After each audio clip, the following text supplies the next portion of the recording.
Someone open up YouTube. Yeehaw! I think I've got chat, All right. but maybe not. We have chat. We've got Brooke, and that's the important part. Yeah. Versus a couple weeks ago, whenever.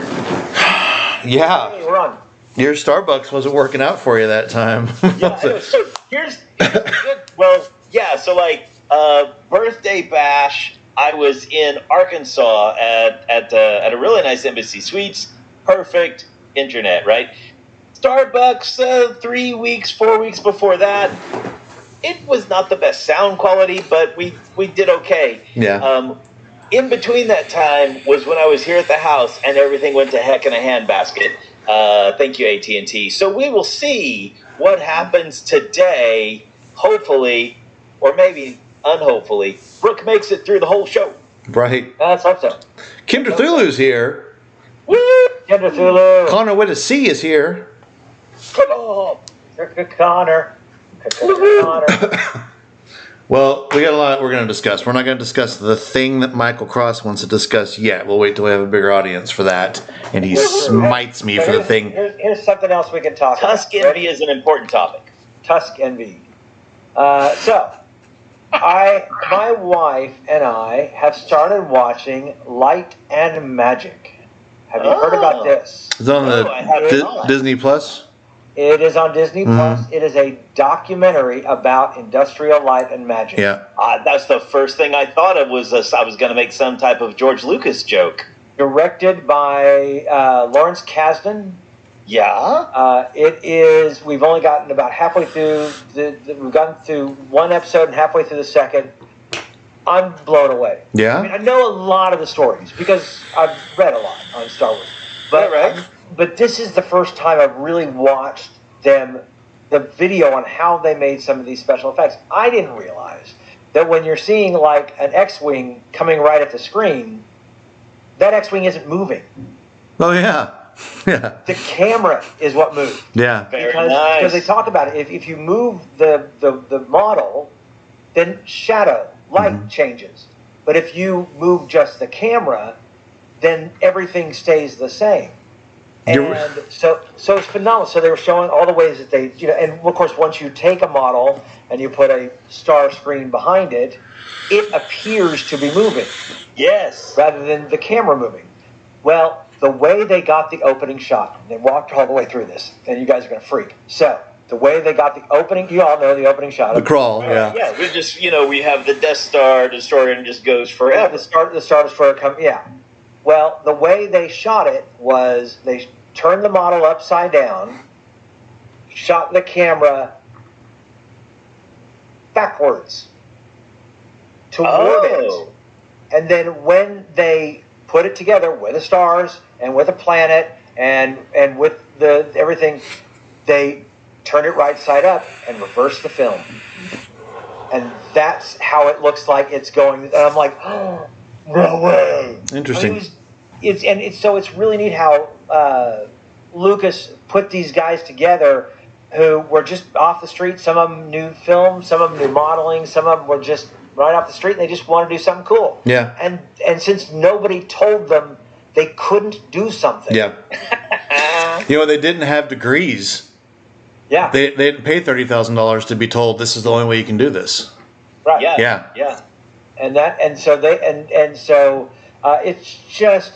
And also, hearing about John Dykstra and the genius he was behind. And that's the thing about where the prequels failed is that Lucas believed his own hype that he was the sole creator of the Star Wars trilogy.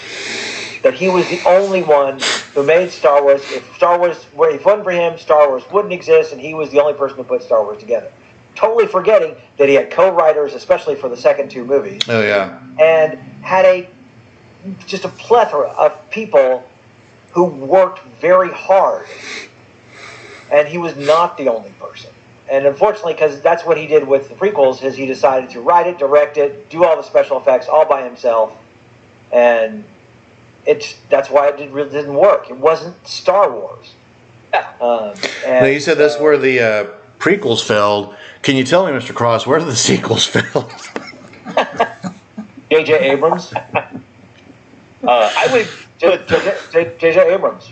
I would put the blame on the number 2 guy, whoever directed the Last Jedi. So Rian Johnson. The Last Jedi was fantastic. The Last Jedi was. Let's see. The Last Jedi was The Empire Strikes Back. It was. Hey, remember this movie that was obviously very tripe and very. It's the same old. Let's do something totally different. That's what Empire Strikes Back was. Because everyone went to see Star Wars and thought, oh, we'll see Star Wars again. That's what sequels do. That's what sequels have always done. What I loved about The Last Jedi was it was not. Now, it went off the rails a couple times, like within the casino and stuff like that, but it was not what I was expecting. I thought it was unique. I thought it was different. It was different than any Star Wars movie I'd ever seen. And then J.J. Abrams comes in, throws that in the trash, and decides to write the second and third movie all in one movie. Did you watch The Force Awakens, right? Oh yeah, like several times. Okay, because it's interesting hearing your perspective, because typically the argument is J.J. Abrams did The Force Awakens and did great things and got the ball rolling, and then Rian Johnson came along and threw away everything J.J. Abrams built, and then J.J. Abrams came back and tried to just snub Rian Johnson for the third film. The problem was, I don't mind Force Awakens, but Force Awakens was... It was member berries. Force Awakens was a new hope. It was member berries. It was nostalgia. That's all it was. Yeah. Yeah. And that's what I'm saying. The Last Jedi didn't depend on that. The Last Jedi tried to tell a real Star Wars story. Yeah. Well, The Last Jedi for me was... It was Luke throwing his... You said it went off the rails. It went off the rails in the very beginning when Luke tossed the lightsaber over his shoulder. No, that worked fine with me. No, I can believe the fact that he is running away and he's like, I don't care about this. This doesn't matter to me at all. And then it was a slow speed car chase for the rest of the movie, and the Canto Bight scene didn't even pay off. No. Anywhere. That was the disappointing. They go off on a side quest that doesn't matter. Yeah, I had very high hopes for Finn, and I think that where Finn went south was with The Force Awakens. Well, no, Finn went south on The Force Awakens. I think that's where he could have been more. His character was supposed to develop and become bigger than it was. Right, and so what I'm and it was The Force Awakens where he kind of got snubbed. Yeah, and where J.J. Abrams fell really flat was by going, I'll make the first movie and then I'm out. And then get all pissy when the next director comes in and does his own thing. It's like, well, look, okay, if you wanted to make this, then don't leave. Do your trilogy. That's the thing I've never understood about Hollywood in general. I mean, I understand sharing the wealth, and I understand giving people a chance, but man, if you have someone who has a vision and they've got it, let them run with it. It was a weird thing. The switch up was weird, and it reminds me very much of when the prequel, the post-sequels, when the sequels came out, and George Lucas got all pissy because they didn't do it like I would have done it. I'm like, okay, dude, you weren't going to do it. That's right. We waited and waited and waited. You were not going to do it. Therefore, somebody had to. And if they didn't do it like you wanted to, well, you should have done it. And you should have done it 20 years ago. And that's why in books, they're just waiting, God bless him, for George R.R. Martin to pass away so that they can have a ghostwriter come in and finish Game of Thrones, because he's obviously content. Like, he's not going to do it, It's like, you can't go, well, I quit, and then get all upset when someone picks up the ball and runs with it. Yep. Yeah, I agree, Connor. Yeah, I thought Finn was going to be this secret key to a lot of stuff. Even if Finn was just a key to unlocking Rey, that would have been amazing. And I really thought it was going to be Rey and Finn were going to be the team to take down Kylo, not Kylo gets taken down as he becomes a team with Rey, because we didn't know the Emperor was going to be the bad guy at the end. Yeah, and the sequels taken as a whole are just, they're not good. Yeah. They're not, and it's very disappointing. The third one, if I had to watch any of them over again, it would be the third one. Oh, are you kidding me? I thought the third one was the worst. It's the third one was the whole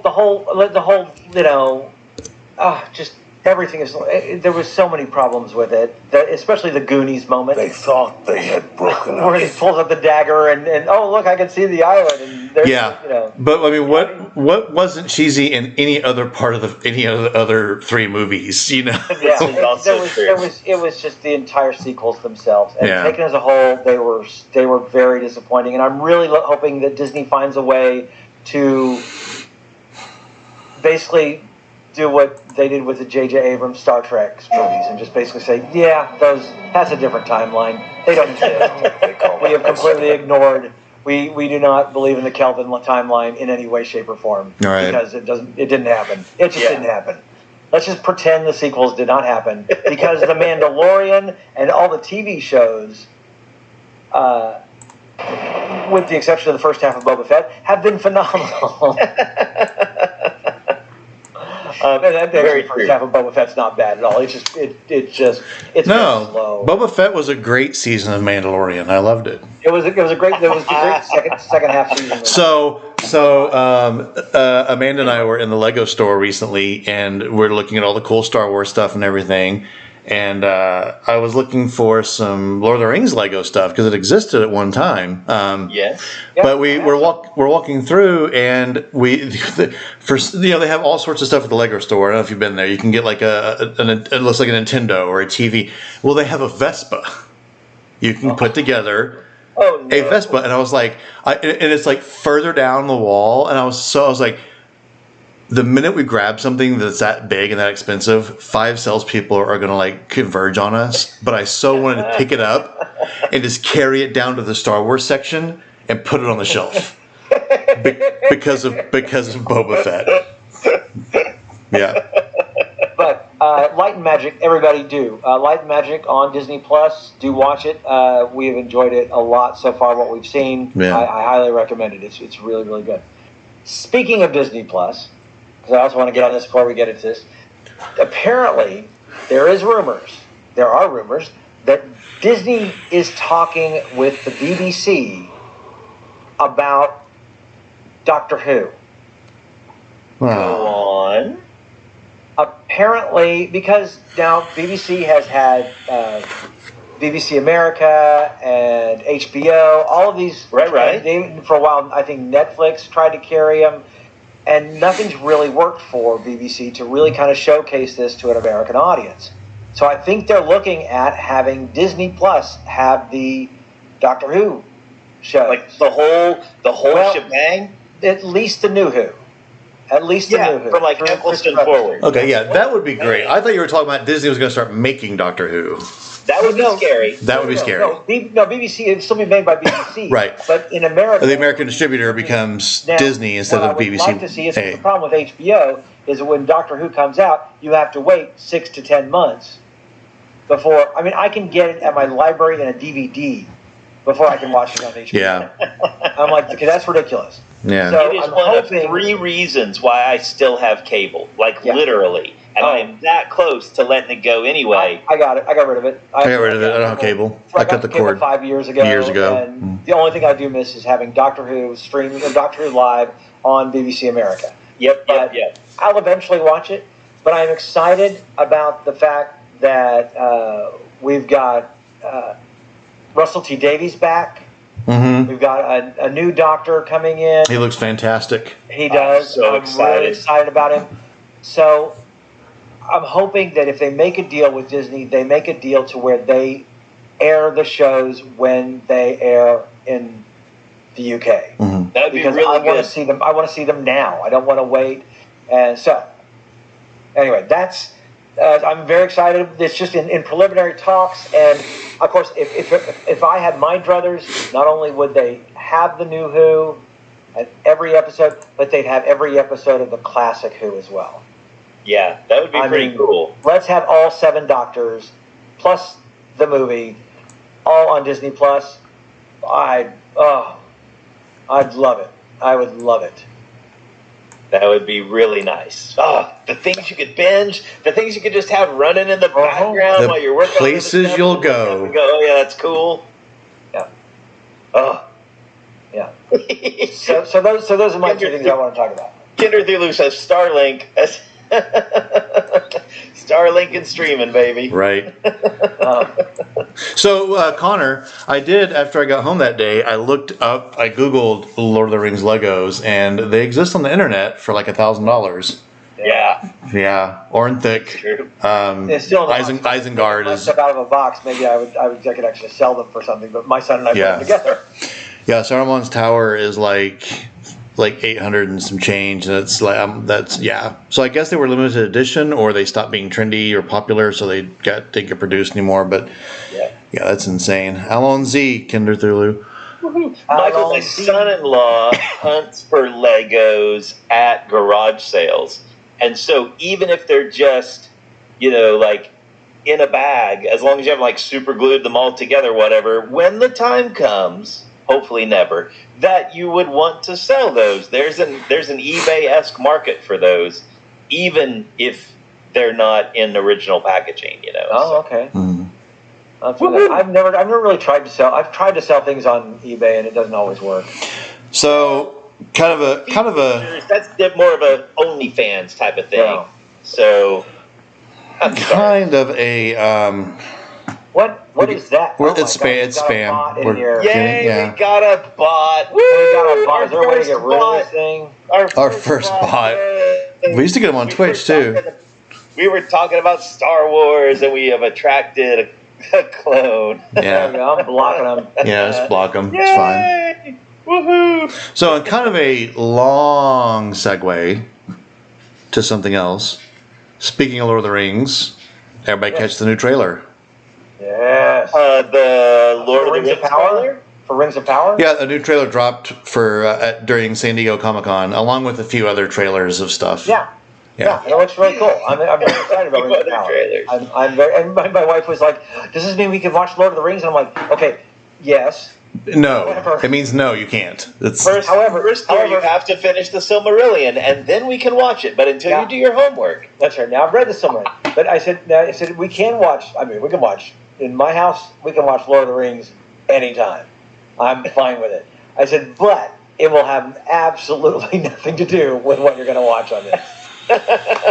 right. Because it happens like 3,000 years before yeah, the there are some Well- people. There's a murmur of people that aren't happy with it. But maybe I just am not a purist. But I love the look of it. I love kind of, pardon my French, the kick-ass Galadriel that they're alluding to. Like, I really, really like it.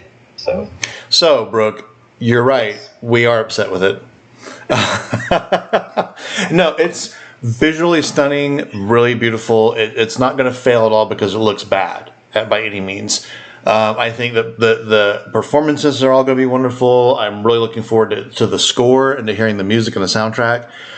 They're just doing a weird thing where they want to tell this giant story that spans, centuries, and they're compressing time. yes. And they said, and I think it was Vanity Fair. They said the reason they're doing that is the race of men doesn't live as long as the race of elves and others in Middle Earth. So they would have to, if they did time jumps, they would have to completely fire all the actors, or half the actors that played the race of men, and recast them and introduce new characters. Whereas doing this time compression, they can just keep the talent going and just mix the story up. So that's why there's like posters and stuff where it's like, hey, here's so and so, and staying next to him is his daughter, and it's like, well, he didn't have a daughter during this time period, and then or it's here's their daughter, and they never had a kid, but they needed to like wedge a character in there yeah. There's a handful of the main cast is like new characters just for the show. I think it's going to be great for the people who aren't the purists or the people who didn't like study it or read the Silmarillion many times or the notes or the appendices and what have you. It's going to be great, a fun show. I think for the others, the strong wish is I wish you would have made a show and called it something else. Made this show exactly, but called it something else. Yeah, just like stories from Middle Earth. admittedly, that is exactly what fails. There's other shows that have been based off books that have these long time jumps. My first one to think of is Shannara. Oh, Which true. was based off of the book. The first one is great. The Sword of Shannara is fantastic, and then the Elfstones of Shannara. Well, they decided to just do the Elfstones, and then instead of jumping another generation to Wish Song, they just kind of continued the story, and it fell apart. It didn't work because that was the thing about the Terry Brooks novels is each book took another generation till it took place, and it spanned hundreds of years. The same thing with the Foundation books. Yeah. Isaac Asimov. Oh wow! So the Foundation, that Apple Plus, horrible. Well, so the Apple show for Foundation worked really well with the people who read the books. The people who didn't read the books are like, dude, it went from one episode to the next, and everyone was gone. Well, but the problem was that it didn't. They made this emperor that lived forever. That had right. They made There was cloning, and there was absolutely nothing like that in the book. There was, in fact, actually, they went so far from the book that when they tried to keep these characters in. And Harry dies before he even get. I mean, yeah. Well, but there was a time jump though, where like a group of characters, like a handful of characters, just didn't exist anymore, and it was way far in the future, and somebody was somebody's like long lost offspring, just down the line, and it wasn't well received. They should have picked one or the other, and then told the story instead of trying to do both. The problem was they couldn't. That's the whole beauty of the books, is that they do span hundreds of years, and that's the point of them. That is why Asimov wrote them that way. They were not supposed to be repeat characters or actors, but they couldn't deal with that. They had to have the emperor be the same guy, played by the same guy over, because you can't have characters go in and out. It's too confusing. Like, well, if it's too confusing, then don't do the movie, don't do the show. Yeah. They wanted it interesting. He just keeps rotating. Right. Yeah. Whether or not this works, I don't know. I love Lord of the Rings. I've read the Lord of the Rings many times. I've read the Silmarillion once. Yeah, I'm rereading it right now, and I'm not saying this, but there are people who say you haven't read the Silmarillion until you've read it 5 or more times. Yeah, I read it once, and I'm good. Yeah. I'm good. I love the It has a ending, very but that was it. biblical, epic kind of, It's written in a prose. and it spans a bunch of stuff. It's written in prose. There's not a main antagonist or a protagonist. It bounces around a whole lot. It's a set of stories to tell the story of the world.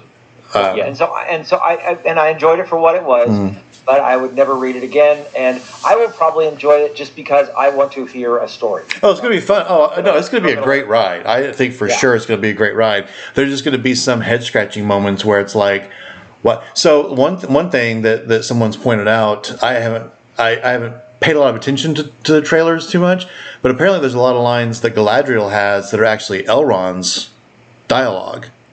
Like in the written form, it's Elrond's text, and she's saying it, which that's done a lot in a lot of shows. A lot of movies and stuff. That happened actually in Lord of the Rings. There's even, I was about to say, there's even stuff I've come across recently in this, because I've done a rewatch recently, and I'm like, in the movie, someone else said this, and not that.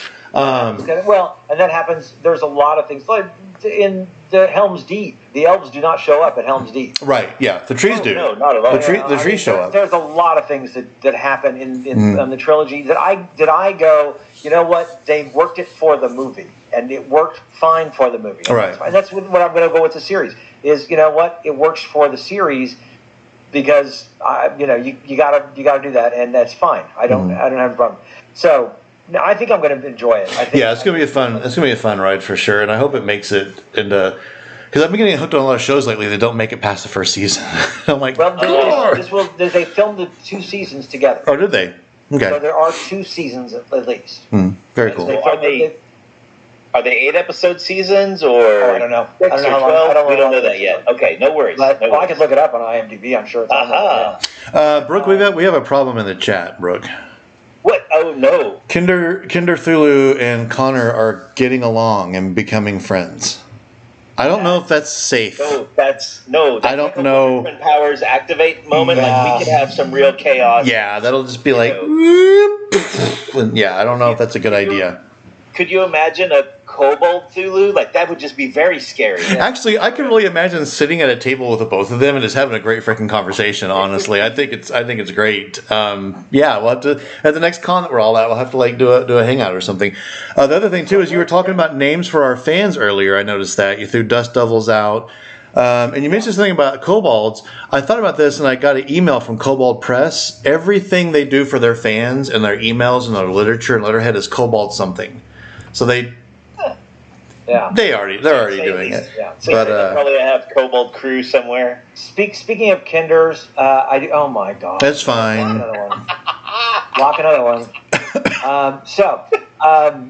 Michael's on sexy robot duty tonight. Yeah. Speaking of Kinder. I have read all the way through the first book, Autumns of the Dragons of Autumn, Twilight. Yay! I am currently reading through the winter one right now. I will eventually. My goal is to read through them all. I could be 100 before that happens, but I plan on reading as many. Bloody hell! And you haven't read them before, have you? I have. No, I read the first 2 trilogies. Yeah. When I was like 12, 13, 14, something like that, whenever they came out, 15 maybe. I don't know when they came out, but 84, 85. So yeah, I was very young. Yeah. And that was when I read them. And there was so little that I remember, but it's fun. It's a lot more fun reading it now as an adult than I think. So I'm really enjoying it because of the new book that's going to be coming out. I think next month? I think so. Yeah, Oh. I need to reread. Legends. Like I reread Chronicles, the first 3, and then I just barely cracked open Legends, but then I haven't come back to it. So, Yeah. I'm with you on that, Michael. So, spoiler on the 30-year-old book or whatever it is. So, do you now remember the moment on the chain and the chicken feathers? Yes. Yeah. Yes. Yeah. And I was like, Fizban. I'm like, really? Yeah. I'm like, but I thought Fizban was a little. but Fizban grabbed him. It's so good. Fizban's a little nuts. I'm going to say it. Sorry. But it was a lot of fun. And also that moment when where Tass sees the pictures of the Dragonlance, and he comes back and he says, "And you will remember it. Just not right now. Yeah. Remember it when the time is right." And I'm like, oh. So the new novel that comes out in a week, August? August 2nd, it's going to deal with time travel, apparently. Okay. I'm kind of circling back to our ideas of things that went off the rails and stuff. I'm really kind of hoping we have an alternate timeline where maybe it could be good or bad, but maybe some of the Fifth Age doesn't happen. No. So I don't know how I feel about it. In my head, the Fifth Age didn't happen. No, I feel like Tassel. We're getting Tass, and then everyone else is new. I feel like the time travel is to bring the others in. Or at least have them make cameos, because it's not just one novel. They're going to do another Chronicle of 3. And I feel like there's going to be some bringing of others in. That's my. Yeah. So speaking of speaking of Dungeons and Dragons, there was a trailer. There was a trailer. Woo! Like a trailer to Hall Number. What do you mean? Yes. What do you mean Indeed, trailer? Because it is hauling something, and most of it is hope for me anyway. I'm like, oh my gosh, this might actually be good. Yeah, we actually the Dungeons and Dragons traveled to San Diego Comic-Con, and we got movie sign. You, Michael Cross, were exactly right on A&M. You called it. You said you're not in Hall H without something else. So yeah. So they showed up with that. They showed up with this little portraits of the different characters, and it was very, very cool. What are you? Oh, you're trying to screen share, right? Yeah. Are you able to do it? You see it? Give it. Yeah, I can see it. Oh, I gotta wait. Watch stream. Watch stream. Oh, very nice. Okay. Play it. I know it's going to have sound. Here's the thing. Check out the technology upgrade, boys and girls. Look at that. And when you do this, Can you hear it? Yep. Fantastic. You're bound to make enemies.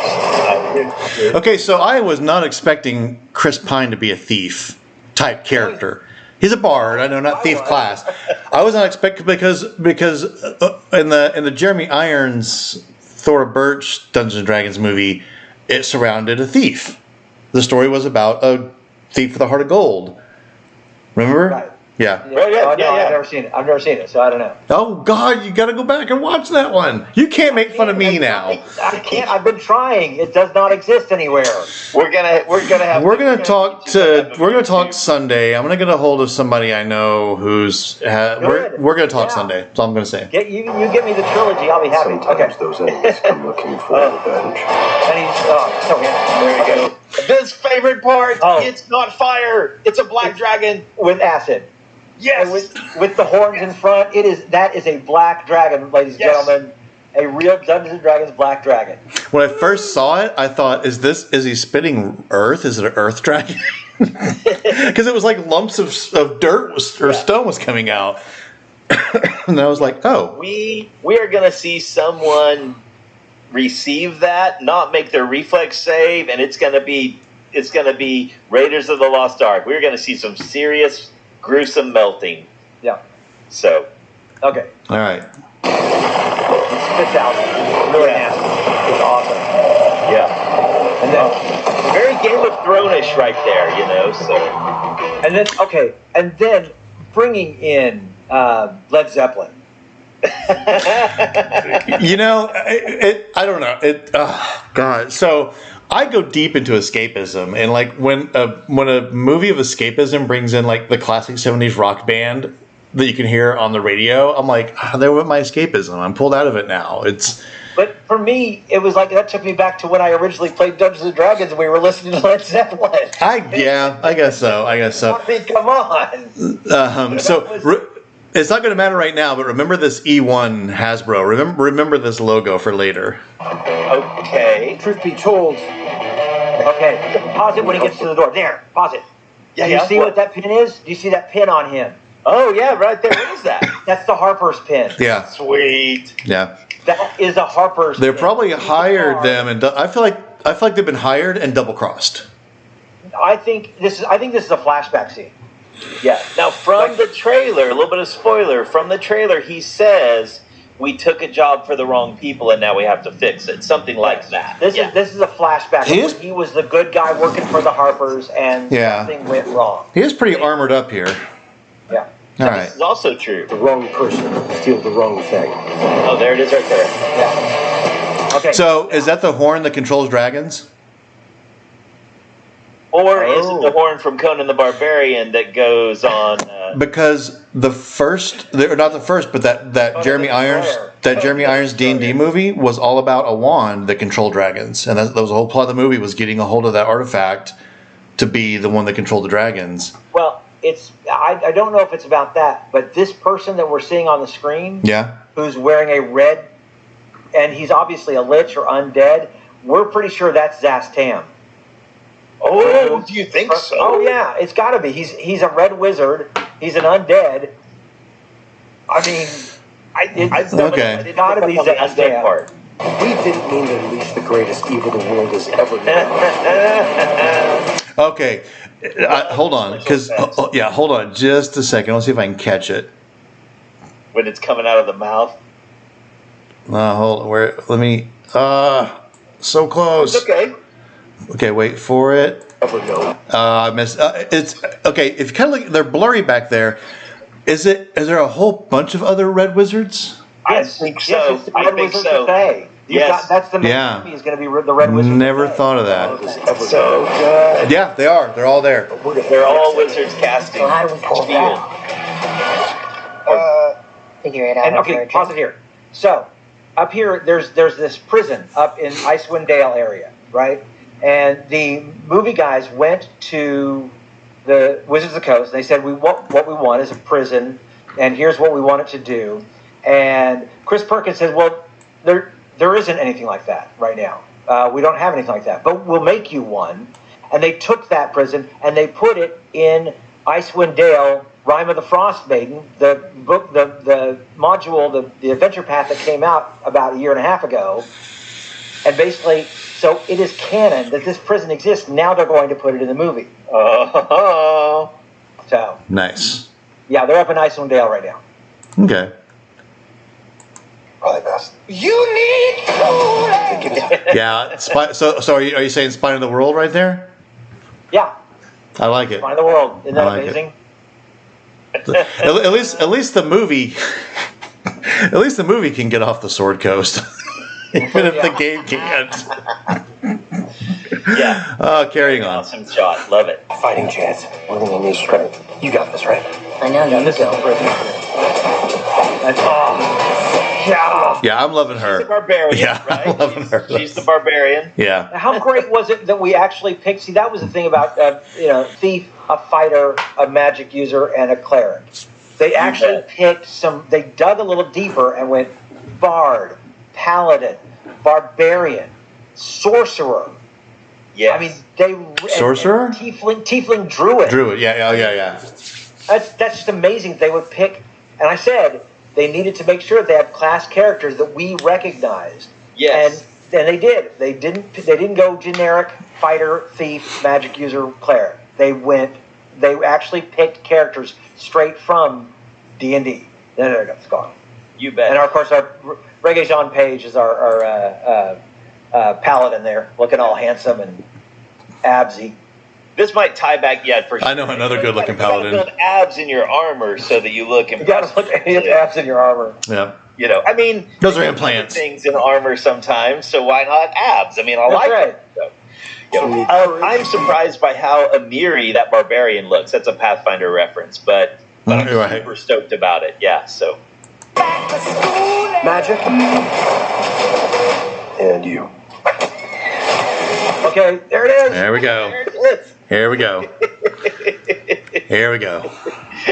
the polymorph that has set the rage boys of the internet on fire. If it was polymorph, that would be amazing. It's not polymorph though. It's wild shape. Polymorph, It's wild shape. But polymorph, you still can't turn into a owlbear. It's still got to be a beast. But I don't care. As far as I don't I'm care concerned, either. I think this is a DM saying, you know what, rule of cool, I'll let it happen. Yeah. 100%. To me, it goes along with suspension of disbelief.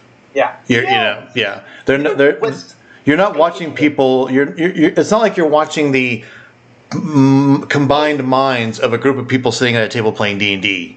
Right. And the DM is letting the player do this or what have you. Yeah, it's not. Yeah. Yeah, you're Another basically thing that's been really great about this moment and as that continues is the number of non D&D people that I've had little banter conversations with that's gone, that's really cool. What is that? Yeah, an that's owlbear. an owlbear. An owlbear? I mean, like this, Yeah. the hooks, the seeds are just everywhere for people to get excited, and I want to try this game out.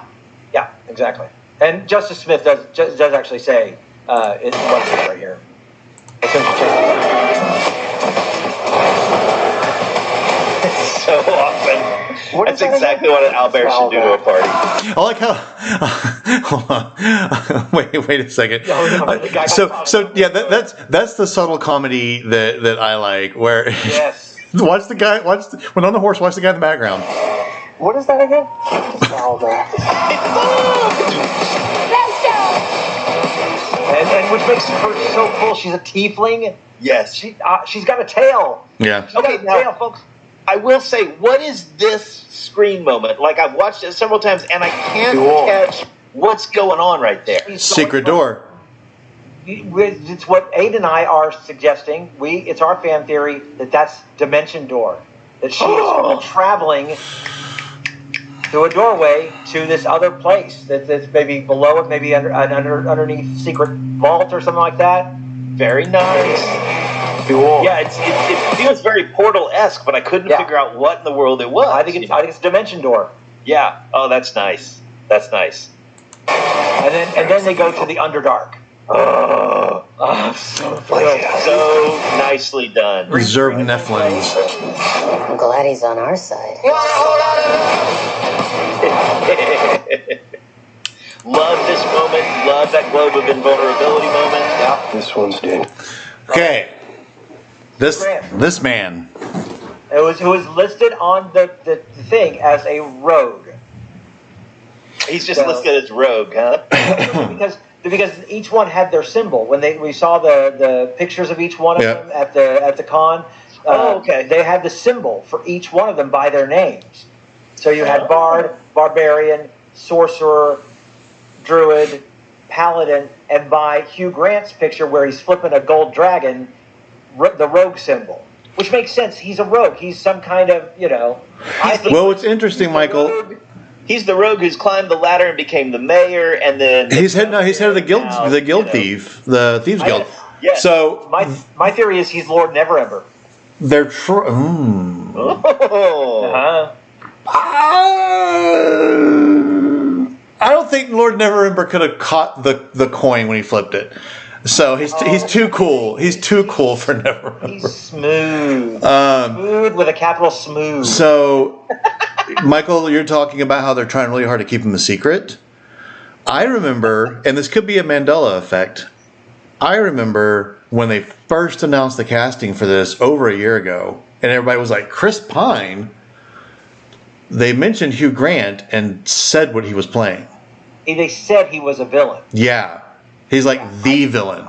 And I think what it's going to be is he's going to be the, hey, I'm the mentor, I'll be your patron, blah, blah, blah, and then like basically stabs them in the back. I think that I think he's the one that overall is the one they have to outsmart. There's going to be monsters. There's going to be like dudes with face tattoos that look evil and they have blades instead of arms and stuff. And are obviously bad guys, but he's going to be He's going to reach up and he's going to touch that necklace and boom, he's a dragon. Something's going to, yeah. So you think in a kind of out of order type of way, this might be more toward, it could be at any time, but he's the guy that they stole for, and it was a bad decision.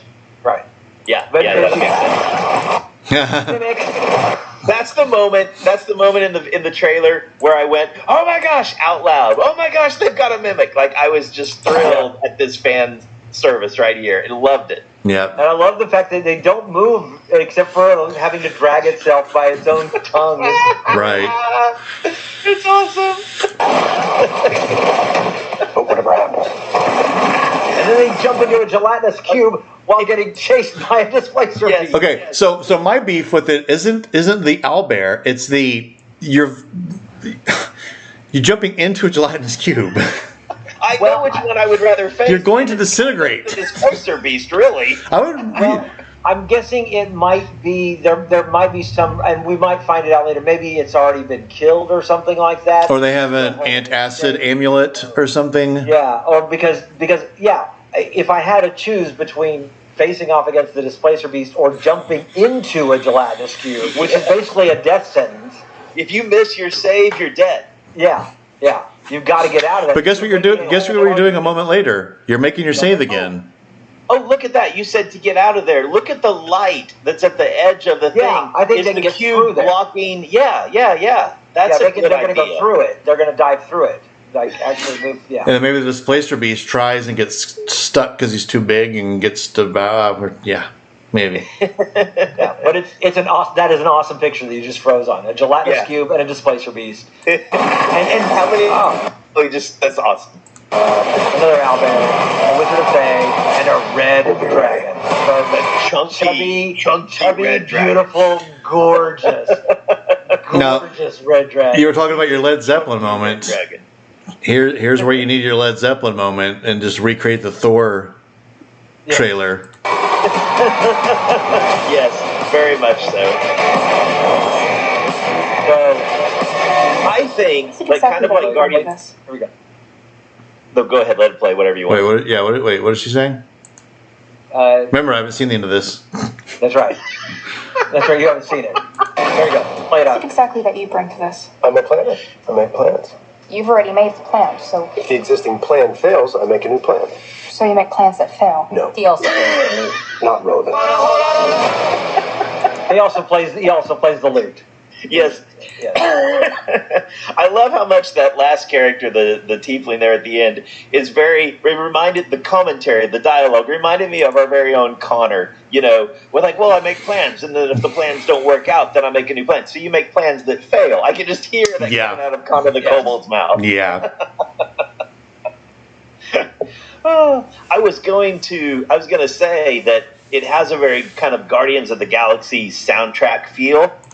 Yeah. But I'm inclined, I just don't know. I'm inclined to think we may not see or hear that music. I don't think we in the will. movie. I don't think But- we will. I think that is just for the trailer effects. I do not believe we will actually get, because there was a reason for it to be in Guardians of the Galaxy. Because Star-Lord's running around with a cassette tape.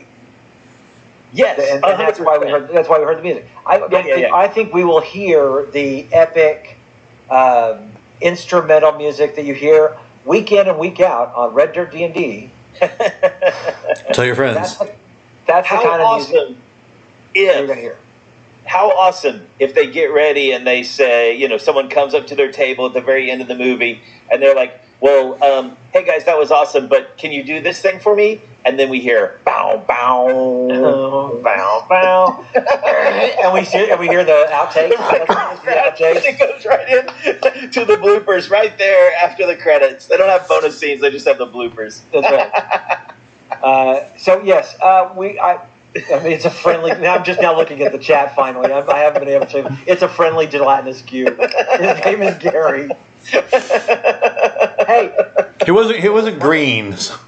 my Saturday group made friends with a mimic, so Oh my god. Okay, that is also in my roundtable notes. We didn't go back to that in the upcoming roundtable, like the one that just dropped. We talk about it, and then we forgot to check back in with you. We need to know about oh my gosh, Marty. We need to know about Marty the Mimic and Angelo. What happened with that? Anyway, they're having a relationship. It's beautiful. They're going to make little baby mimics. Yeah, and then in 2 weeks when we meet back up, it's like they're in couples therapy. But no, Changing all the time. My He image won't is stay in one form. I just can't live with this guy.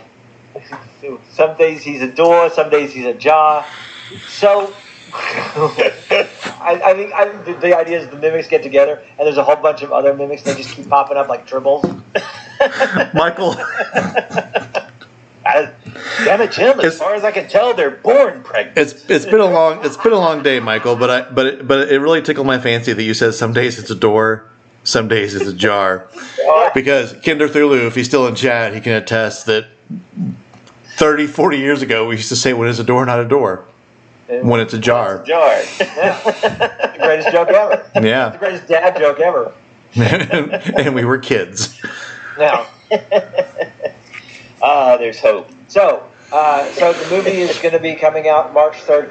And I've been telling this to everyone. I told this during A&M Talk D&D, and I'll repeat it here because if people watch this, not only right now, but later on, folks, you've got to go see it opening weekend. Oh, 100%. Even if it's maybe you hear that it might not be that good, go see it.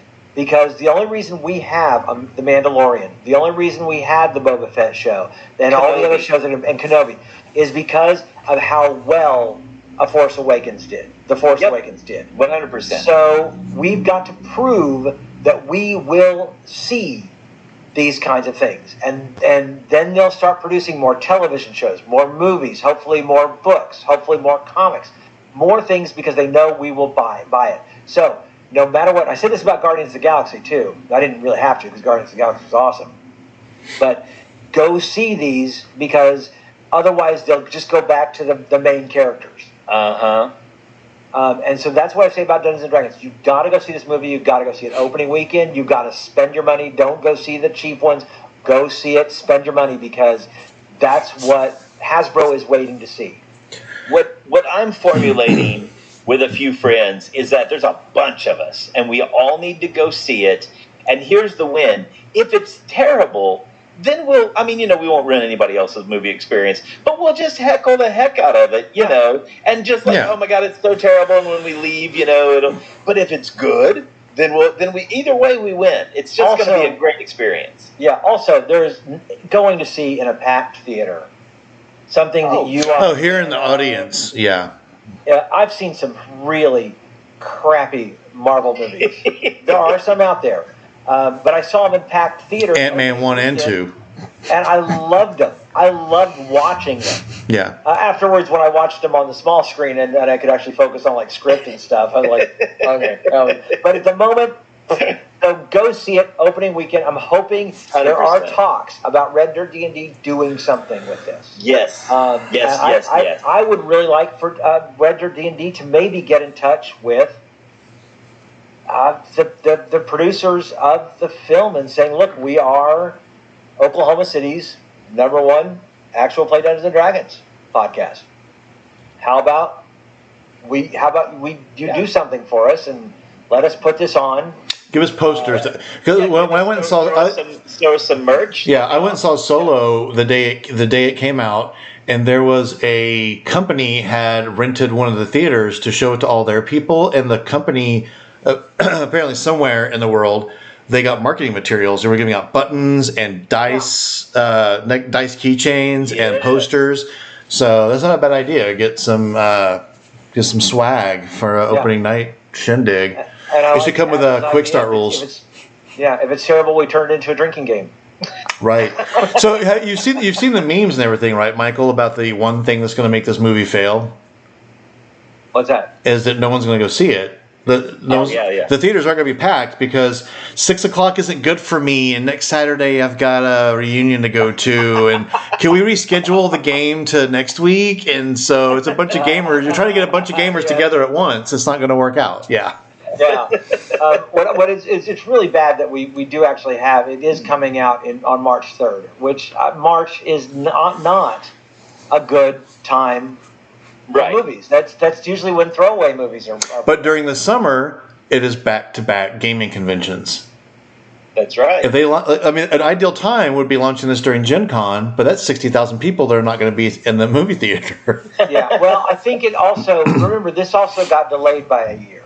All right. Because of COVID. Because basically the producers, the movie companies, and this is Paramount, movie companies basically set slots like 5 years in the future. Now, they don't necessarily what movies are going to come out during those slots. But because of COVID, they had to push everything a year. And Paramount's slot 4 was supposed to come out this year, but they had to push it because they released something else this year. So it got, and I think March was their best block that they still had. Mm-hmm. Yeah.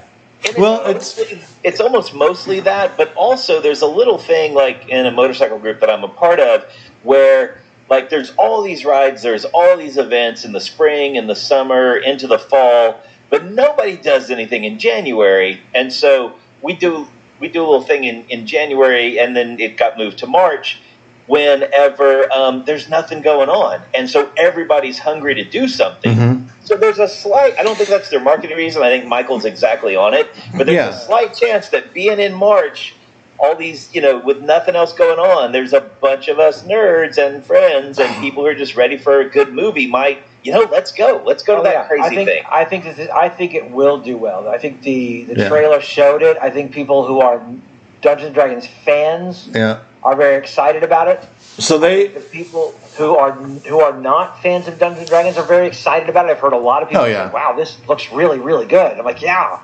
So there's a couple things coming from chat real fast, and then we're going to wrap this up. One thing is, going back to the day they're picking, they're lowering their standards to raise their average. They are going to be able to legitimately say it was the top movie opening weekend in theaters. Because what else is coming out in March? They're not competing against Marvel. They're not competing against a Star Wars. So they can legitimately say that it'd be true. We need to talk afterwards about something Kinder reminded me of in chat that might work out with some stuff for promotional things. I have an angle, and also the most important part that I think people in the chat are chomping at the bit about the last 10 minutes is, Michael, what are you doing Saturday? Saturday, I'm going to be at New World Comic Con. Right on. With other cast members from Red Dirt D&D, as well as cast members from Secrets of Monster Island. I've heard of that show. That's right here on this YouTube channel every Monday. Yep. So, and we're going to be doing a panel at 3 o'clock. We will also have a table there, so come by. It's open from 9 o'clock in the morning till 7 o'clock in the evening. And guess what? It's a con, right? And guess what the price is for this con? $1. $10. $10. Woo! Not bad. For a con, that's the and there's going to be vendors. There's going to be people dressed up in costume. There's going to be a cosplay contest coming up at 4:00. It's going to be an absolute blast. New World Comic Con at the Pavilion at the State Fairgrounds. Used to be called the Cox Pavilion, just in case you try to figure out what that is. It's now just the Pavilion. And it's going to be an absolute blast. If you're trying to get to the State Fair, I think it's on the kind of the western-ish side of the fairgrounds. Just follow someone who's dressed up as a stormtrooper. That's how. Right. That's how I always find my way to a con. Follow the mouse droid. The pavilion is not the one that looks like the Hall of Justice, right? The pavilion looks like the roof was inflated. Yeah. Okay, very good. Yeah. Booyah. Gotcha. Yeah. I know which one we're talking about. There'll be It's signs. their biggest space. So that they've That's ever been in. awesome. They've been growing every year, and we're so thrilled. So very excited. It's going to be a blast. If you haven't been to New World Comic Con, I've gone every year for the past 7 years since their very first one at the Paramount. Was across the street from the studio we recorded. Yeah. Yeah. Yep, At the I remember. Paramount, where they filled up all 3 floors, and it was just so much fun. They did not anticipate more than 100 people maybe showing up for a couple of their like fun little make yourself a superhero class, and then all of a sudden they're breaking fire code. It was a really great turnout, and so of course they kept trucking with it. They kept it going. Yeah, they've had to get bigger and bigger space every year because it's phenomenal. Yep. They've got great vendors, they've got great artists, they've got great talent. Of course, comic books out the wazoo. Lots of great deals for comic books, but also great deals on other things going on out there. And Red Dirt D&D will be there.